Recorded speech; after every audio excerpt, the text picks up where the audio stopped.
श्री गणेशाय नमः। जय माँ लक्ष्मी, जय माँ सरस्वती। ओम नमः शिवाय। जानकी नवमी, सीता माँ के जन्मोत्सव की हार्दिक शुभकामनाएं। बधाई बधाई बधाई। अंजनी माँ के लाडले अंजनी नंदन, सीता माँ के लाडले हनुमान की गाथा निराली। आज मंगलवार है तो थोड़े से मन की बातें सुंदरकांड में ही सीता माँ के जन्मोत्सव का उत्सव हनुमान जी के साथ मिलकर गाना है मुझे। आज सुंदरकांड का मनन है लाडले हनुमान, साथ रहना। जय श्री राम, जय हनुमान, जय अखाराम, राधे राधे राधे राधे। सुंदरकांड मनन। शांत, सनातन, अप्रमेय, प्रमाणों से परे, निष्पाप, मोक्ष रूप, परम शांति देने वाले ब्रह्मा, शंभु और शेष जी से निरंतर सेविक, वेदांत के द्वारा जानने योग्य, सर्वव्यापक देवताओं में सबसे बड़े, माया से मनुष्य रूप में दिखाने वाले, समस्त पापों को हरने वाले, करुणा की खान, रघुकुल श्रेष्ठ तथा राजाओं के शिरोमणि राम कहलाने वाले जगदीश्वर की मैं वंदना करता हूँ। हम सब वंदना करते हैं। सीताराम हनुमान, सीताराम हनुमान। हे रघुनाथ जी, मैं सत्य कहता हूँ और फिर आप सबसे सबके अंतरात्मा ही है, अंतरात्मा ही है। सब जानते ही हैं कि मेरे हृदय में दूसरी कोई इच्छा नहीं है। हे रघुकुल श्रेष्ठ, हे रघुकुल श्रेष्ठ, मुझे अपने निर्भरा पूर्ण भक्ति दीजिए तथा मेरे मन को काम आदि दोषों से रहित कीजिए। अतुल बल के धाम, सोने के पर्वत, सुमेरु के समान कांति युक्त शरीर वाले दैत्य रूपी वन को ध्वंस करने के लिए अग्नि रूप ज्ञानियों में अग्रगण्य, संपूर्ण गुणों के निधान, वानरों के स्वामी श्री रघुनाथ जी के प्रिय भक्त पवन पुत्र श्री हनुमान जी को मैं वंदना करता हूँ। हम सब प्रणाम करते हैं, वंदना करते हैं। नमन। लाडले हनुमान, सीता माँ का आज जन्मोत्सव है। जनक की लाडली, जनक नंदिनी जानकी को ढेरों ढेरों बधाई। जामवंत के वचन सुहाए, जामवंत के सुंदर वचन सुनकर हनुमान जी के हृदय को बहुत ही भाए। वे बोले, हनुमान जी बोले, हे भाई, तुम लोग दुख सहकर, कंद मूल फल खाकर तब तक मेरी राह देखना, जब तक मैं सीता जी को देखकर लौट न आऊं। काम अवश्य होगा, क्योंकि मुझे बहुत ही हर्ष हो रहा है। यह कहकर और सबको मस्तक नवाकर तथा हृदय में श्री रघुनाथ जी को धारण करके हनुमान जी हर्षित होकर चले। समुद्र के तीर पर एक सुंदर पर्वत था। हनुमान जी खेल से ही, अनायास ही कूदकर उसके ऊपर जा चढ़े और बार बार श्री रघुवीर का स्मरण करके अत्यंत बलवान हनुमान जी उस पर से बड़े वेग से उछले। जिस पर्वत पर हनुमान जी पैर रखकर चले, जिस पर से वे उछले, वह तुरंत ही पाताल में धंस गया। जैसे श्री रघुनाथ जी का अमोघ बाण चलता है, उसी तरह हनुमान जी चले। जय सिया राम, जय जय सिया राम। समुद्र ने उन्हें श्री रघुनाथ जी का दूत समझकर मैनाक पर्वत से कहा कि हे मैनाक, तू इनकी थकावट दूर करने वाला हो, अर्थात अपने ऊपर इन्हें विश्राम दे। हनुमान जी ने उसे हाथ से छू लिया, फिर प्रणाम करके कहा, भाई मैं रामचंद्र जी का काम किए बिना मुझे विश्राम कहाँ। ऐसा कहा। जय सिया राम, जय जय सिया राम। देवताओं ने पवन पुत्र हनुमान जी को जाते हुए देखा।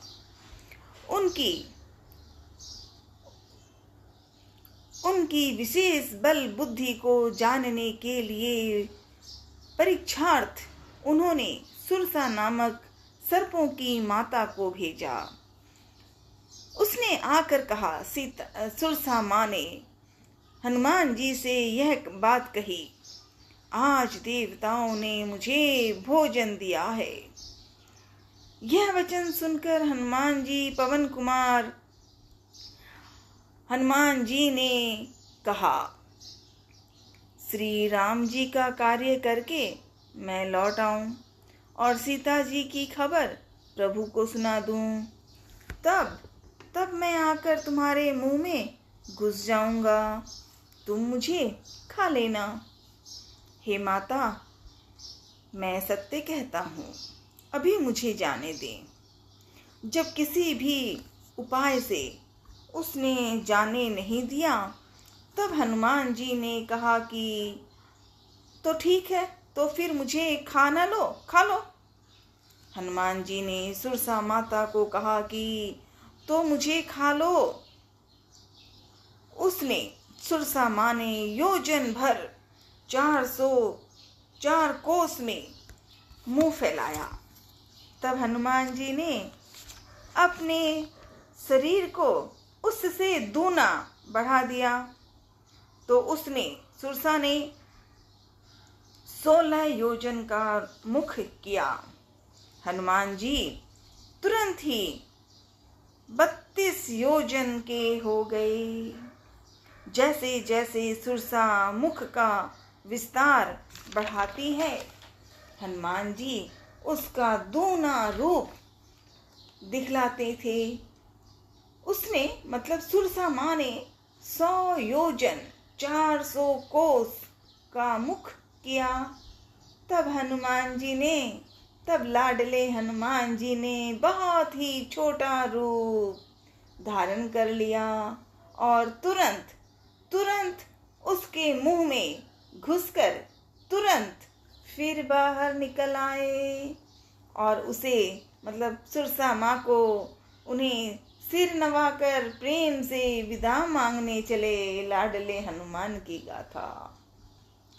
तब सुरसा माँ ने कहा, मैंने तुम्हारी बुद्धि बल का भेद पा लिया, जिसके लिए देवताओं ने मुझे भेजा था। सुरसा माँ ने अपनी ही पहचान बता दी और फिर कहा, सुरसा माँ ने, तुम श्री रामचंद्र जी का सब कार्य करोगे, क्योंकि तुम बल बुद्धि के भंडार हो। यह आशीर्वाद देकर वह चली गई। तब हनुमान जी हर्षित होकर चले। जय सिया राम, जय जय सिया राम। समुद्र में एक राक्षसी रहती थी। वह माया करके आकाश में उड़ते हुए पक्षियों को पकड़ लेती थी। आकाश में जो जीव जंतु उड़ा करते थे, वह जल में उनकी परछाई देखकर उस परछाई को पकड़ लेती थी, जिससे वे उड़ नहीं सकते थे और जल में गिर पड़ते थे। इस प्रकार वह सदा आकाश में उड़ने वाले जीवों को खाया करती थी। उसने वही छल हनुमान जी से भी किया। हनुमान जी ने तुरंत ही उसका कपट पहचान लिया। पवन पुत्र लाडले हनुमान जी, पवन पुत्र धीर बुद्धि वीर श्री हनुमान जी उसको मारकर समुद्र के पार गए। जय सिया राम, जय जय सिया राम। वहां जाकर उन्होंने वन की शोभा देखी।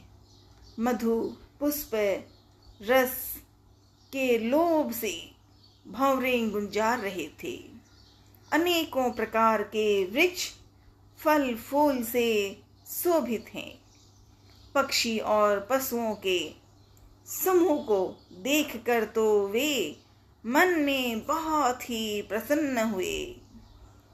सामने एक विशाल पर्वत देखकर हनुमान जी भय त्याग कर उस पर दौड़कर जा चढ़े।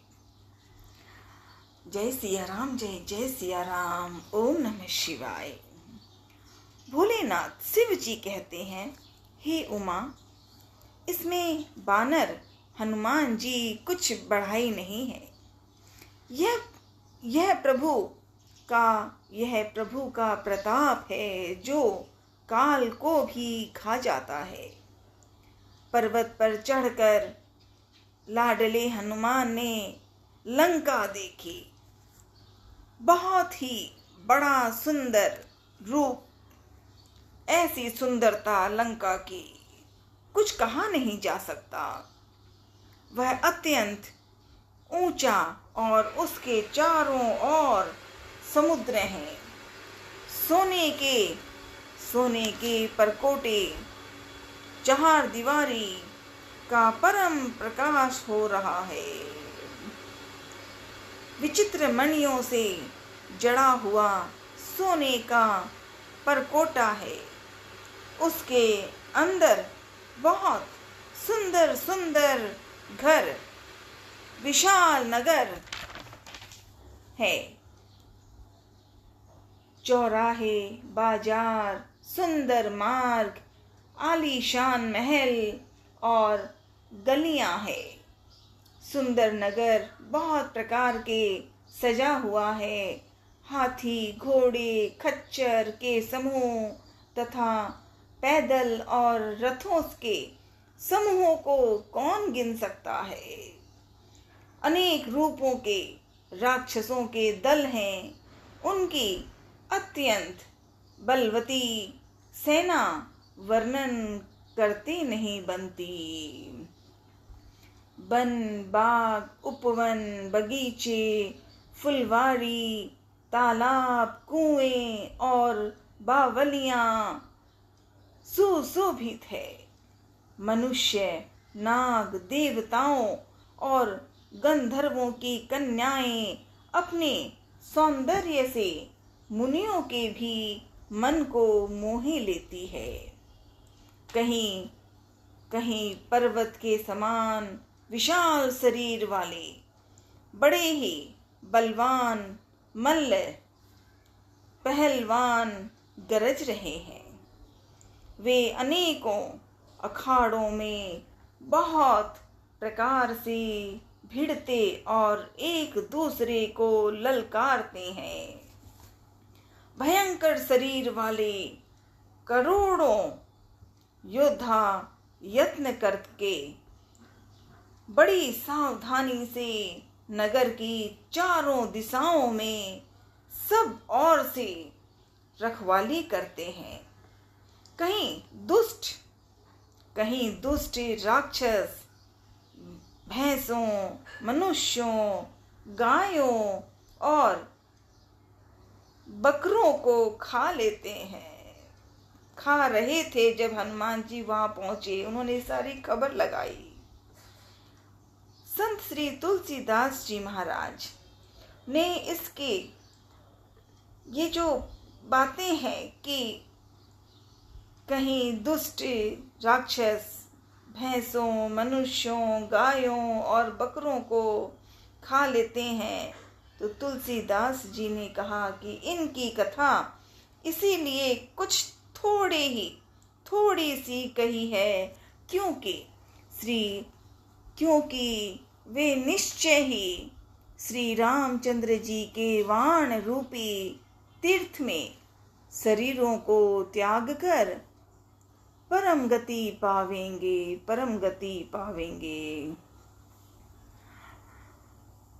नगर के बहुसंख्यक रखवालों को देखकर पवन पुत्र हनुमान जी ने मन विचार किया कि अत्यंत छोटा रूप धरूं और रात के समय नगर में प्रवेश करूं। जय सिया राम, जय जय सिया राम। मसक समान रूप कपिधरे, मसक समान रूप कपिधरी, मसक समान रूप कपिधरी, लंक ही चलो सुमिर नर हरे। श्री राम के दुलारे पवन सुत हनुमान जी मच्छर के समान छोटा सा रूप धारण कर नर रूप से लीला करने वाले भगवान श्री राम जी का स्मरण करके लंका को चले। लंका के द्वार पर अब हनुमान जी लंका में प्रवेश कर लिया। उन्होंने सोच लिया कि मसक समान रूप कपिधरी, छोटा रूप बनूंगा, छोटे रूप का, क्योंकि अभी है तो वो हनुमान, लेकिन हनुमान के बारे में अभी शांत रह के सीता माँ को ढूंढना है। तो अब वो जब वहां श्री रामचंद्र जी का स्मरण करके लंका को चले तो लंका के द्वार पर लंकिनी नाम की एक राक्षसी रहती थी। लंकिनी बोली, मेरा निरादर करके बिना मुझसे पूछे कहाँ जा रहा है? हे मूर्ख, तूने मेरा भेद नहीं जाना? जहाँ तक जितने चोर हैं वे सब मेरे आहार हैं। महाकपि हनुमान जी ने उसे एक घूंसा मारा, जिससे वह खून की उल्टी करती हुई पृथ्वी पर लुढ़क गई। वह लंकिनी फिर अपने को संभाल कर उठी और डर के मार हाथ जोड़कर विनती करने लगी। लंकिनी वह बोली, रावण को जब ब्रह्मा जी ने वर दिया था तब चलते समय उन्होंने मुझे राक्षसों के विनाश की यह पहचान बता दी थी कि जब तू बंदर के मारने से व्याकुल हो जाए तब तू राक्षसों का संहार हुआ जान लेना। हे तात, मेरे बड़े पुण्य है जो मैं श्री रामचंद्र जी के दूत, यानी हनुमान को कह रहे हैं कि मैं श्री रामचंद्र जी के दूत हनुमान जी को नेत्रों से देख पाई हूँ। लंकिनी कह रही हैं, हे तात, स्वर्ग और मोक्ष के सब सुखों को तराजू के एक पलड़े में रखा जाए तो भी वे सब मिलकर दूसरे पलड़े पर रखे हुए उस सुख के बराबर नहीं हो सकते जो लव क्षण मात्र के सत्संग से होता है।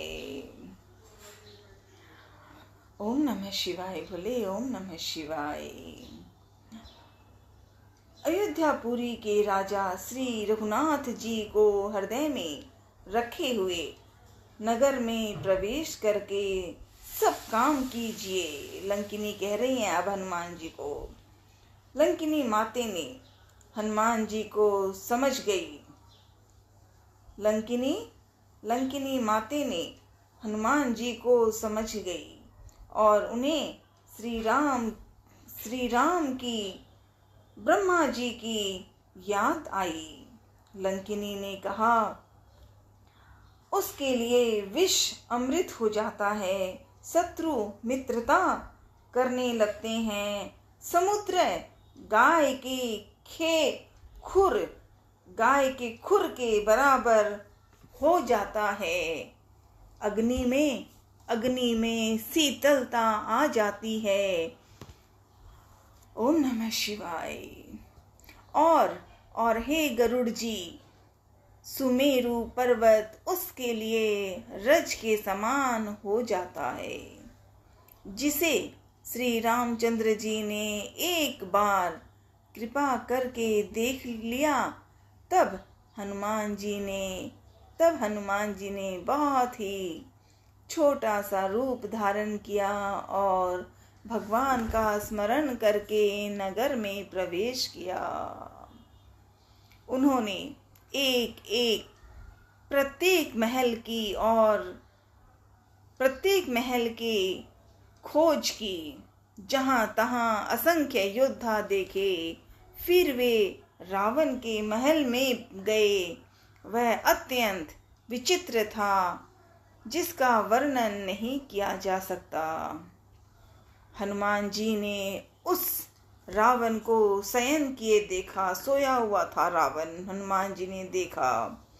परंतु महल में जानकी जी सीता माँ नहीं दिखाई दी। फिर एक सुंदर महल दिखाई दिया।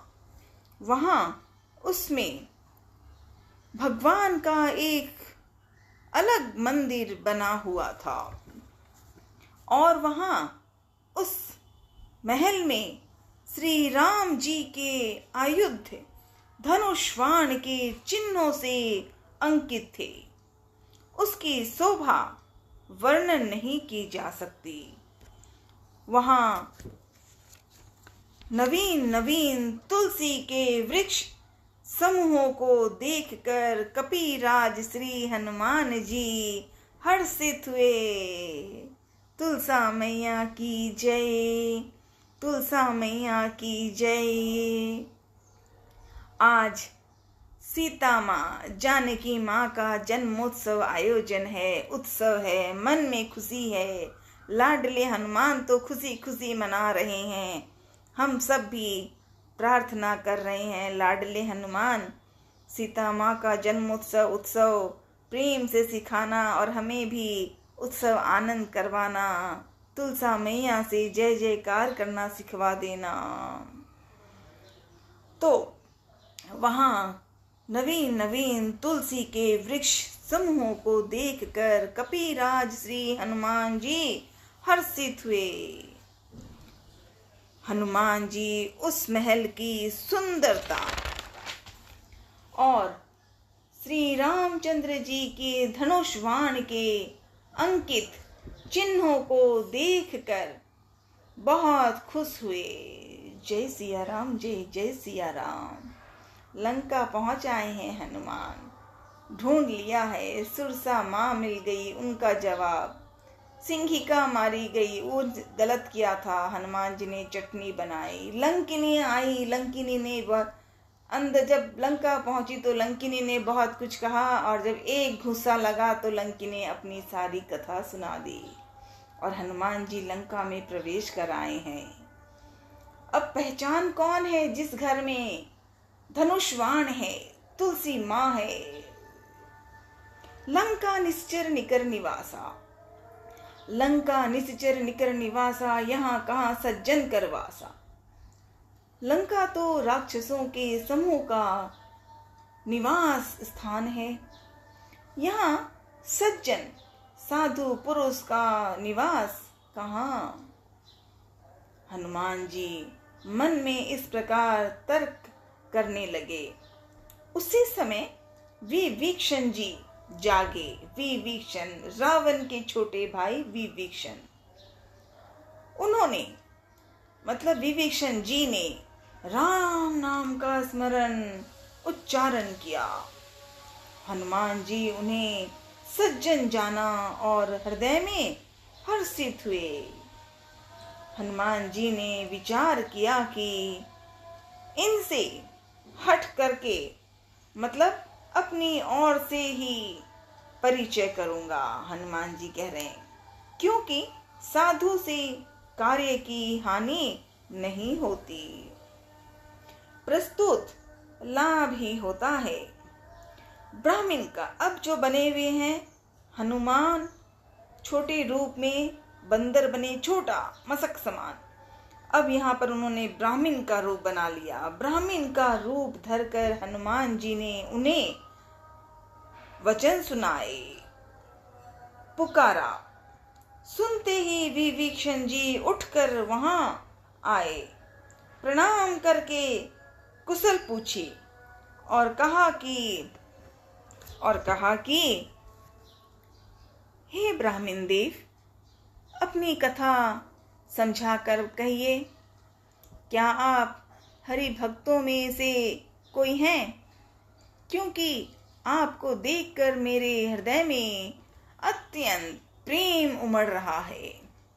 अथवा क्या आप दीनों से प्रेम करने वाले स्वयं श्री राम जी ही हैं, जो मुझे बड़भागी बनाने घर बैठे दर्शन देकर कृतार्थ करने आए हैं?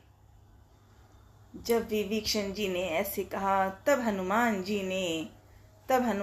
ने श्री रामचंद्र जी की सारी कथा कहकर उनका नाम बताया, अपना नाम बताया। पहले श्री रामचंद्र जी की बात बताई लाडले हनुमान ने, श्री राम के दुलारे हनुमान की गाथा, और अपना नाम बताया कि मैं हनुमान। ऐसा सुनते ही दोनों के शरीर पुलकित हो गए और श्री रामचंद्र जी के गुण समूहों का स्मरण करके दोनों के मन प्रेम और आनंद मगन हो गए। जय सिया राम, जय जय सिया राम। निश्चर विभीषण जी ने जब हनुमान जी ने अपना परिचय, पहले रामचंद्र जी की बात कही, उनके बारे में बताई कथा, और उसके बाद अपना नाम बताया हनुमान, तो विभीषण जी ने कहा, हे पवन पुत्र, मेरी रहनी सुनो। मैं यहाँ वैसे ही रहता हूँ जैसे दांतों के बीच में बेचारी जीभ। हे तात, मुझे अनाथ जानकर सूर्य कुल के नाथ श्री रामचंद्र जी क्या कभी मुझ पर कृपा करेंगे? मेरा तामसी राक्षस शरीर होने से साधन तो कुछ बनता नहीं, और न मन में श्री राम जी के चरण कमलों में प्रेम ही है। परंतु हे हनुमान जी, अब मुझे विश्वास हो गया है कि श्री राम जी के मुझ पर कृपा है, क्योंकि हरि की कृपा के बिना संत नहीं मिलते। तब श्री रघुवीर ने कृपा की है। अब विभीषण और कह रहे हैं, जब श्री रघुवीर ने कृपा की है तभी तो आपने मुझे हट करके अपनी ओर से दर्शन दिए हैं। तब हनुमान जी ने कहा, हे विभीषण जी, सुनिए, प्रभु की यही रीति है कि वे सेवक पर सदा ही प्रेम किया करते हैं। भला कहिए, मैं ही कौन बड़ा कुलीन हूं, जाति का चंचल बानर हूं और सब प्रकार से नीच हूं। प्रातःकाल जो हम लोगों बंदरों का नाम ले लें तो उस दिन मुझे भोजन ना मिले। हे सखा सुनिए, मैं ऐसा अधम हूँ, पर श्री रामचंद्र जी ने तो मुझ पर भी कृपा ही की है। भगवान के गुणों का स्मरण करके हनुमान जी के दोनों नेत्रों में प्रेमाश्रुओं का जल भर आया। जय सिया राम, जय जय सिया राम, जय सिया राम, जय जय सिया राम। ओम नमः शिवाय भोले, ओम नमः शिवाय। जो जानते हुए भी ऐसे स्वामी को भुलाकर भटकते फिरते हैं, वे दुखी क्यों ना हो। इस प्रकार श्री राम जी के गुण समूहों को करते हुए उन्होंने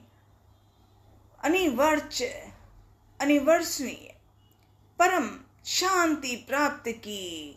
फिर विभीषण जी ने श्री जानकी जी को जिस प्रकार वहां लंका में रहती थी, वह सब कथा विभीषण जी ने वह सारी कथा बता दी हनुमान जी को। तब लाडले हनुमान जी ने कहा, भाई सुनिए, मैं जानकी माता को देखना चाहता हूँ। विभीषण जी ने माता के दर्शन की सब युक्तियां, सब तरीका उपाय कह सुनाया। तब हनुमान जी ने विदा लेकर चले। फिर वही ब्राह्मण बने हुए थे विभीषण के साथ। अब फिर वही पहले का मसक सरीखा रूप धरकर वहां गए, जहां अशोक वन के जिस भाग में सीता जी रहती थी। सीता जी को देखकर हनुमान जी ने उन्हें मन ही मन में प्रणाम किया। उन्हें बैठे ही बैठे रात्रि के चारों प्रहर बीत जाते हैं। शरीर दुबला हो गया है। सिर पर जटाओं की एक वेणी लट है। हृदय में श्री रघुनाथ जी के गुण समूहों का जाप स्मरण रहती हैं सीता माँ। श्री जानकी जी नेत्रों को अपने चरणों में लगाए हुए हैं। नीचे की ओर देख रही हैं। हनुमान जी ऊपर पेड़ के ऊपर बैठे हैं, सीता को देख लिया। अब सीता माँ के बारे में जो जो पहचान आई हनुमान को, अपने आप मन में सीता को प्रणाम कर रहे हैं। लाडले हनुमान, सीता माँ से आप लंका में ही मिले, अशोक वाटिका में, और माँ और पुत्रों का सुपुत्र हैं आप, और आपकी माता राम सीता जी हैं। आज सीता माँ का जन्मोत्सव की बधाई लाडले हनुमान। नीचे की ओर देख रही हैं और मन श्री राम जी के चरण कमलों में लीन है। जानकी जी को दीन दुखी देखकर पवन पुत्र हनुमान जी बहुत ही दुखी हुए। तरुपल्लव में रहा लुकाई हनुमान जी वृक्ष के पत्तों में छिप रहे और विचार करने लगे कि हे भाई, क्या करूं, इनका दुख कैसे दूर करूं। उसी समय अब हनुमान जी सोच ही रहे थे और सीता माँ को देख ही रहे थे। उसी समय बहुत सी स्त्रियों को साथ लिए सज धज कर रावण वहां आया। उस दुष्ट ने सीता जी को बहुत प्रकार से समझाया, शाम दाम भय और भेद दिखलाया। रावण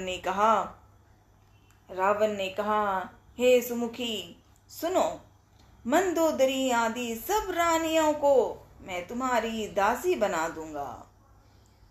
यह मेरा प्रण है, तुम एक बार मेरी ओर देखो, देखो तो सही। जब रावण ने ऐसा कहा तो सीता माँ ने कहा, अपने परम स्नेही कौशलाधीश श्री रामचंद्र जी का स्मरण करके जानकी जी तिनके की आड़ पर्दा करके कहने लगी, हे दसमुख, जुगनू के प्रकाश से कभी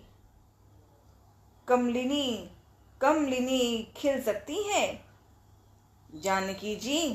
जानकी जी फिर कहती हैं, तू अपने लिए भी ऐसा ही मन में समझ ले।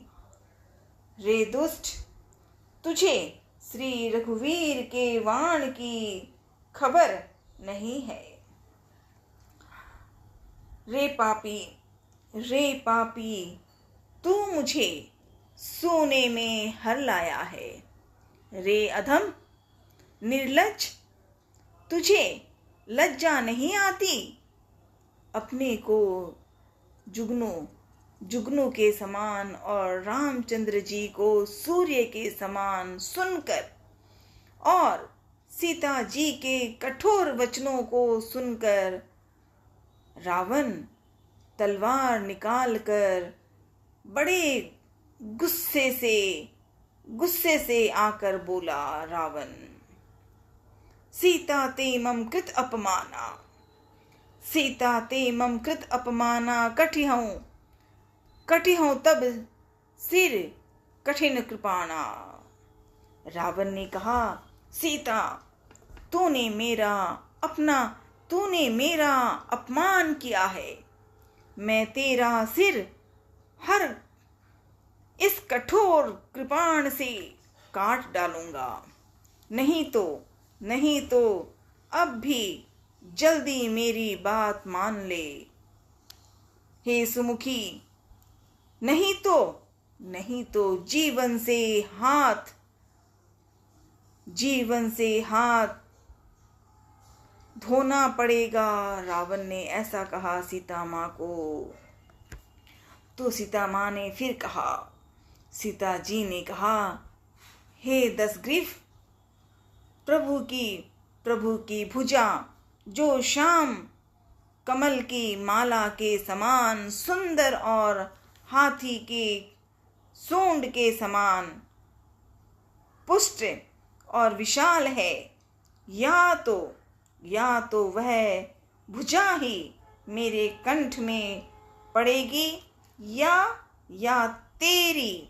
तेरी भयानक तलवार ही। रे दुष्ट, सुन, यदि मेरा यही सच्चा प्रण है। सीता माँ ने कहा। अब हनुमान जी ऊपर अशोक वाटिका में आ गए हैं, ऊपर से सीता माँ को देख रहे हैं, सुन रहे हैं। अब रावण आया, वो भी हनुमान जी ने ऊपर देख लिया, पर अपनी सांसें रोक रखी हनुमान जी ने। क्यों? कि हनुमान जी सीता की खोज में थे, इसीलिए शांत और विश्राम रूप का दिखाकर ऊपर बैठे थे। पुनः सीता जी कहती हैं, रे चंद्रहास तलवार, श्री रघुनाथ जी के विरह की अग्नि से उत्पन्न मेरी बड़ी भारी जलन को तू हर ले। हे तलवार, तू शीतल, तीव्र और श्रेष्ठ धारा बहाती है, अर्थात तेरी धारा ठंडी और तेज है। तू मेरे दुख के बोझ को हर ले।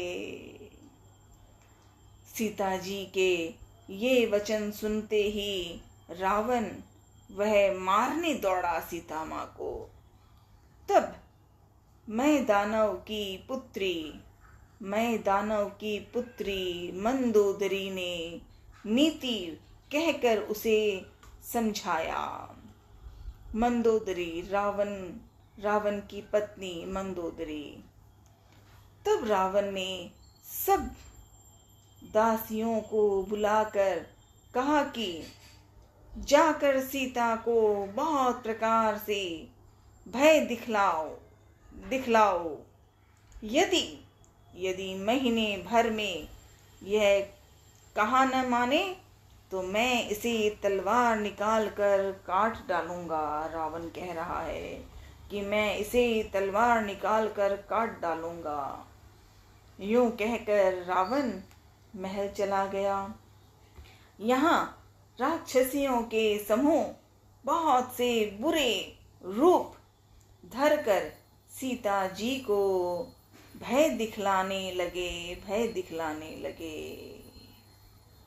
ओम नमः शिवाय भोले, ओम नमः शिवाय, ओम नमः शिवाय भोले, ओम नमः शिवाय।